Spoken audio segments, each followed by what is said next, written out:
cake just is that completely unnecessary food item that we don't need. So having it feels like a special occasion. And I think cake is always affiliated with those beautiful memories we have growing up, around birthdays, around families. It just is such a warm and fuzzy little item. It is always a good day to speak about cake, but today is an especially good day because our guest is Alisha Henderson. Alisha is Sweet Bakes. She has founded Co.Bake Space. She is all about bringing joy through beautiful creations. Alisha, welcome to Dirty Linen. That was a beautiful intro. Thank you, Dani. Thank you so much for having me. Well, I don't know. I'm so excited to have you on the show. I feel like whenever I connect with you, I come away feeling just that little bit happier, a little bit of sugary sprinkle. So, yeah, I know this is going to be a beautiful chat. And, thanks for making the time because I know you got it all going on. No, thank you. It's because I'm plying you with sugar every time I see you. That's why you come away a little bit. It could be partly that. The blood sugar is high. Let's start with what you have just launched now, Co.Bake Space. Tell us all about it. Sure, yes. So Co.Bake Space has just been launched into the world, which is a project that I have co-founded with Alice Bennett, who is a fellow baker. She has a business called Miss Trixie Drinks Tea. And so basically we have come together to join forces to create a co-working environment for our baking businesses. So we stumbled upon this spot in Richmond on Swan Street that already had a pre-installed commercial kitchen, bakery setup that really sort of fit the brief for our baking businesses. But on the front end of that premises was an old retail bakery. And for us, we have never really wanted to dip our toe into retail. I have so much respect for anyone who can put up a full cabinet of cake treats every single day. That is just such tough work, but not something that we wanted to do. But yeah, we saw the opportunity to turn that retail frontage into something that not only benefited our businesses and our communities, but something that other people could come in and use as well. So the Co.Bake Space essentially, as a separate entity to us, is an event venue where we invite people to rent the space, to put their own baking out, to put their own homewares out. Basically anything that can be placed into a beautiful space is what we've created that for. Yeah, it's really interesting because I guess, especially through COVID, there are a lot of people who turned, their baking hustles into a business, often based on delivery.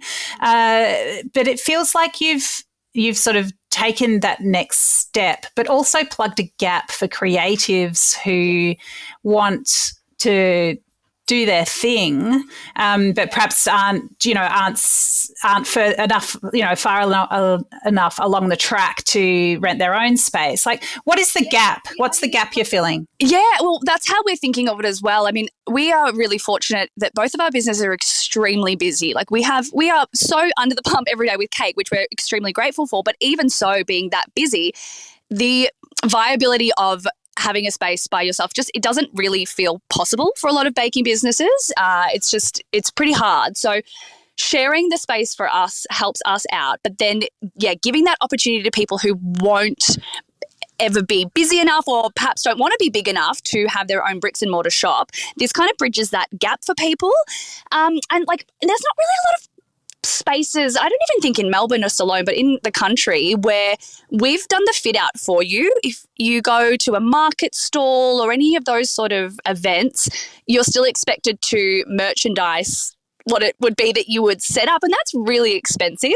So we've decided to do that for people. So all they have to do is just bring in their creations and place it in a beautiful spot and then start selling and connecting with their customers. So we do really feel like that's a unique experience for a lot of people, and it's sort of returning back to old school shopping, I suppose. Everyone's sick of shopping online. It's nice to have something that feels a bit special and in person. I think also that idea of connection is so important. I think, a lot of sole operators, it can be quite isolating. I think cake is so much about connecting, but you think about those clever bakers that are toiling away in their own kitchen or in a borrowed space, somewhere where they've got a corner in someone else's space. Like, it can be quite lonely, I reckon.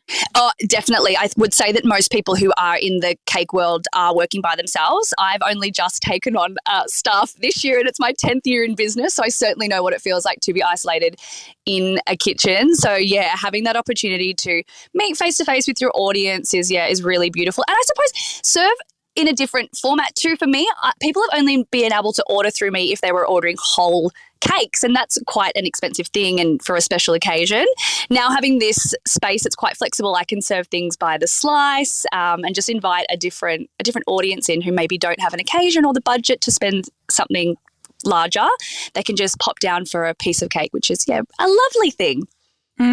So, Alisha, tell us about the business that you've built Co.Bake on top of. What is Sweet Bakes all about? Sweet Bakes, as the name suggests, is all about baking sweet things. And I also giggle when I think about the name of the business because it screams 19-year-old who started a company and didn't realise what she was doing. It's very literal. So Sweet Bakes has looked, a number of different ways over the last decade for me.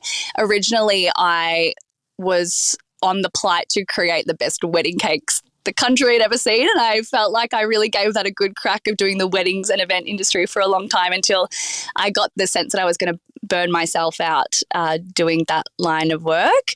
So since then, I've had a number of different ways that I've brought cake to my audience. I had a very amazing time during COVID. I know a lot of people didn't, but as a business, I suppose that I did with my concept called Cake Mail Club, which was a box of cake that bi-monthly I would create these different themed boxes of cake treats and slices, and they would ship across the country, which I know for a lot of people that sounds bizarre to put cake in the mail, but these are all shelf-stable goods that got shipped out overnight to people who were stuck in their homes, and it sort of took on a bit of a life of its own, really, and I really enjoyed the creative process of coming up with different, sometimes silly, sometimes very silly themes. I think I did a free Britney Spears themed box one time that people loved. I've done a Kath and Kim themed one, and then some more respectable themes like European summer is one that I'm currently working on. So that club actually still runs today because people love that. So they can opt in to subscribe to the club or just join us monthly as they feel the need to crave cake. So that has been a bit of a backbone for me for the last few years. I have this year moved into a daily delivery cake model.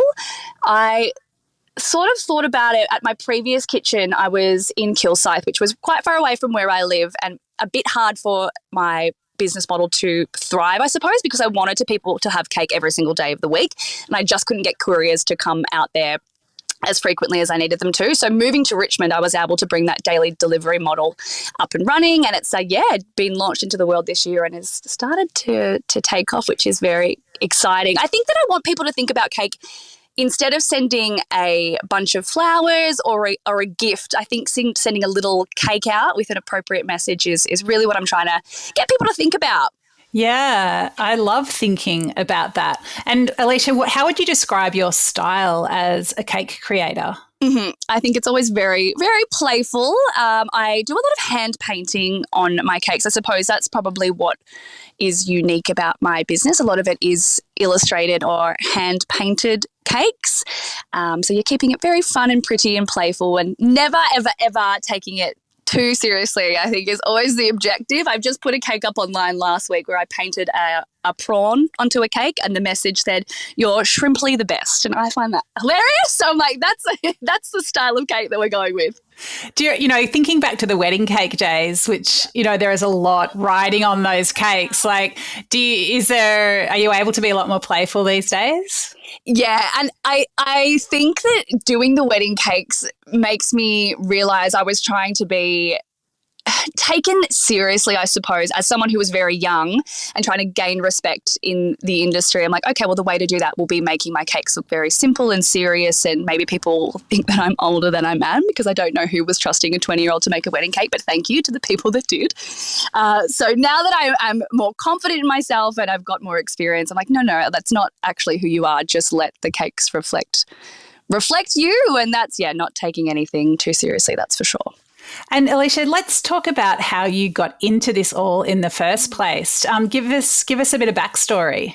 The backstory is I wanted to be you originally. I was actually at uni studying a journalism degree, which I'm far removed from now. Definitely covered in a bit more flour these days. So, no, I just was studying and popping photos onto a platform that was relatively new at that time called Instagram. And obviously that platform responds very well to pretty imagery, and a lot of food and creative businesses really started to take off on there. And I was fortunate enough to be one of those people. So gradually I got the courage up to tell the parents that, sorry, we're going to take a little deferral from uni and see where this cake journey takes me. And I still haven't gone back. I think they've forgiven me for that. But yeah, I've just always felt like just follow the momentum. And when you get sick of it, either change gears about how Sweet Bakes looks, or that's okay if you want to start something new. But I'm still as passionate as ever about it. So still here. I think one of the things that I always hear from people who are creating cakes, and I think a lot of creatives, is just explaining the price to people. A lot of people think, I can bake, but even though they want to order a cake and not do it themselves, they find it difficult to pay the real cost of this, the work that's gone into it. What's that like for you? I think that I've come to terms now more with the fact that people who will question the pricing probably aren't your people anyway, and that's okay for me.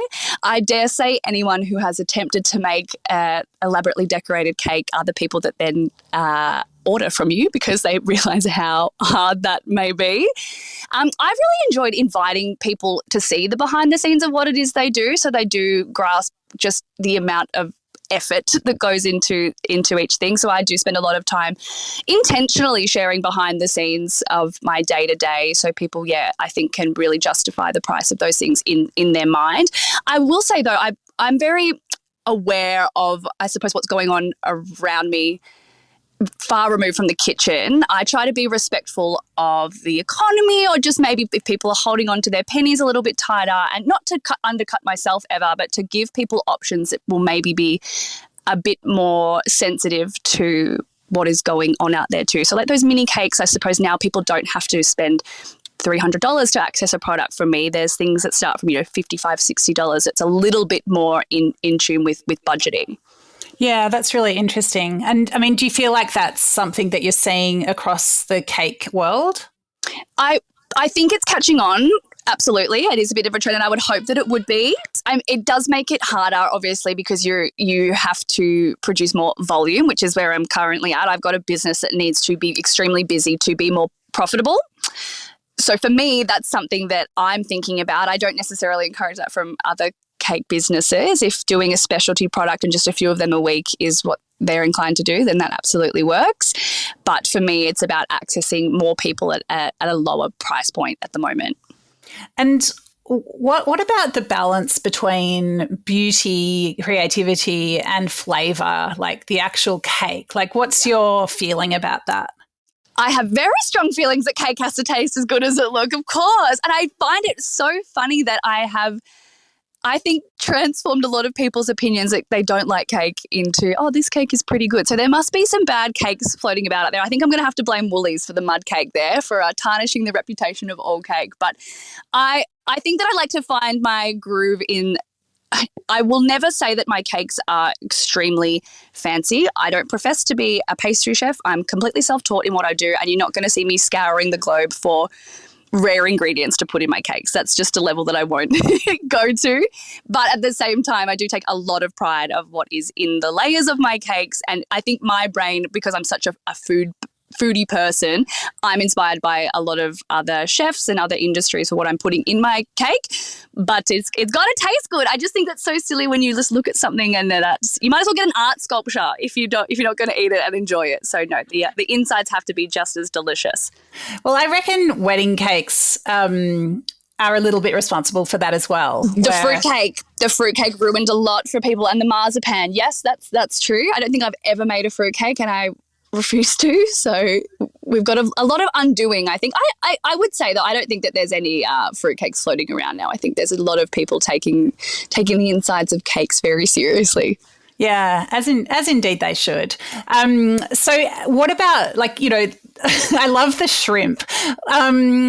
Where do your ideas come from? Are you sort of a kind of pop culture sponge? Are you always do puns come to you while you're driving down Punt Road? Puns come to me quite naturally, and I think that my dad would like to take credit for that because his steady stream of dad jokes, I'm sure, have inspired a few cake designs. I think that I look mostly outside of my own industry for inspiration. Really, a lot of art and illustration and pattern and design is what ends up in my cakes on the outside. Yeah, and I think just thinking about, with the puns and the messaging, it's about, okay, what occasion will people be inclined to order a cake for, and then working backwards from there. And, I'm on a sort of mini campaign to get people ordering desserts more in restaurants. Great. Yes, it's a neglected part of the menu. You're absolutely right. I feel like people almost take it as a point of pride to say that they won't have dessert, whereas I think the pride is in ordering all the desserts. I knew I liked you. See, that's what we want. I mean, as someone who is also a fan of the sweet side of life, I mean, how do you sort of balance that? I don't know, diet culture, no, sugar is evil, all that side of things, with the joy of cake and dessert. I think that that is exactly what it is, though. I'm like, it's not meant to fulfill your daily food pyramid, even though I don't actually think that food pyramid is correct, let's be honest, but that's what it's there for. It's meant to be an indulgence, a joy. I see that more as a part of your self-care routine, inviting something into your day that is just going to be there just to make you happy. It doesn't have to have any other purpose than that. Yeah, actually, it's so true. There's a dietitian that I follow called Emma Beckett, who is so sensible and is very big on the fact that, food doesn't have to fit into any kind of pyramid or chart or paradigm. It could just be something that it's an activity. An experience. That's it. I think that when we do talk about going and dining out or going and eating a cake, you just can't think about it in the lens of what nutrients am I absorbing from this meal. I think also just to appreciate there's so many amazing skills in patisserie, and whether it's appreciating the hand painted decorations on your cakes or the layers of pastry in a beautiful classic dessert. I think there is so many different ways to appreciate these things. Absolutely. Cake particularly is a funny one that sort of takes a variety of skills that pull from many different industries. There are some days where I feel like I'm being an architect, or the way that I'm like building something, I'm like, this is defies the laws of food at times when you're stacking up big cakes. So certainly drawing inspiration from many industries, a lot of skills needed. And speaking of those other industries, one thing that I loved about Co.Bake Space when I came to the launch was meeting Ria, who runs Traxi, which is a specialist cake delivery service. Can you talk about what she does and about the importance of people that help bring these things to life and into the world? Yeah. So Ria's business, Atraxi, we are using her every single day. We found it really hard prior to COVID to have our cakes delivered and transported because they are so fragile, and it really does take someone who cares about what it is that you do. So Ria has bridged that gap for so many food-based businesses, because it's not just cake. There's a lot of people who do like charcuterie boards and grazing platters and all those types of things that are quite fragile or require refrigeration in the car. So she will have her fleet of drivers come and pick up whatever it is that we've made that day and take them to the clients, which is just, she's so fabulous. We are so lucky to have her. I was doing most of the deliveries by myself because I just got to a point where I didn't trust couriers anymore. So I was trying to manage physically baking the cakes, being in the kitchen, and then running out on these massive delivery routes. So she is a lifesaver, that is for sure. Yeah, and it also seems like there's a lot of women in cake. Is it? I mean, are your customers mostly women as well? I think they definitely are. I had a look at my analytics on my social media the other day and it was like 97% women. I was like, oh, yep, that checks out. That does make sense. So there definitely is predominantly women, which I love, but also I want more men to follow the cake businesses because it's generally the women who want the cakes to be ordered for them. So I'm going to try to work out how I can access that crowd. I haven't yet, but I think we need to encourage more men to order cakes for their partners. So, Alisha, let's finish with the real cake truths. What is it about getting a cake, whether it's delivered or someone surprises you at a party, whatever it is, what is it about cake that makes people feel so good? Apart from the obvious sugar high, I think it is because cake just is that completely unnecessary food item that we don't need. So having it feels like a special occasion. And I think cake is always affiliated with those beautiful memories we have growing up, around birthdays, around families. It just is such a warm and fuzzy little item. So I think it's, very nostalgic. As soon as you see a cake, you know that we're either celebrating something. So there's just, it's more than the actual cake itself. It's all of the memories that are affiliated with that item. Beautiful. Well, you have certainly inspired me to have even more cake in my life. I know. I'm like, what if I got baking in the oven right now? I might have to save a little off cut for me when I get back in. It's just made me hungry. It's a hard part of the job, taste testing. Someone has to do it. What is in the oven actually? I've actually got a wedding cake for my friends this week that I'm working on. They're going to do a tiramisu flavoured cake. And then I've got 80 cakes on the go today. We've got white chocolate raspberry. We've got Nutella cakes. I'm going to pop some salted caramel, just very classic flavours for the rest of the week. Love it. Well, thanks so much for talking us through it. You better run back to that oven. I'll catch up with you soon. Treat myself to afternoon tea. I think you're right. Awesome. Thanks, Alisha. Thanks, Dani. Thank you so much. Bye-bye. This is Dirty Linen, and I'm Dani Valent. We air the issues that the hospitality industry finds hard to talk about, hearing from different people with unique perspectives. We want to hear from you as well. If you have something that needs to be said about a topic, get in touch so we can include your perspective. Contact us at dirtyLinen@deepintheweeds.com.au or hit us up on Insta at Dirty Linen Podcast. We can't wait to hear from you. This